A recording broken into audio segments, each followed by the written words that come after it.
as the clarifications happen, we might see the detail of a strategy that might actually. I think Geoff's point about a managed transition is fundamental here. You need two things for that. First of all, you need to have a clarity of your vision, and then secondly, you have to then invest in the skills transfers and developments that are needed. There's already quite a big shift happening. People moving away from working in the North Sea and working on North Sea related supply chain activity into renewables.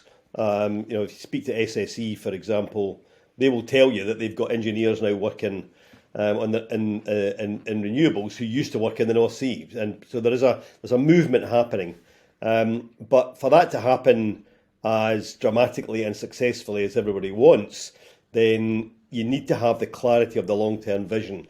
And if I think back to 2002, for example, when we set out the first renewable generation targets in Scotland shortly after I became First Minister, we at the time people said they were ridiculously overambitious and that we hadn't really thought this through, and I was just posturing. But actually, by setting out the target, that then allowed industry to invest and colleges and others to start thinking about the courses they had to run, and then allowed Geoff's old bosses to continue that process and develop those targets to an even more ambitious level after 2007. So what you've seen in Scotland over 20 years started off with setting out a target and then sticking to it, not being diverted from it. And I think the big problem that we've had in energy policy in the UK now for the best part of 20 years is a lack of absolute clarity.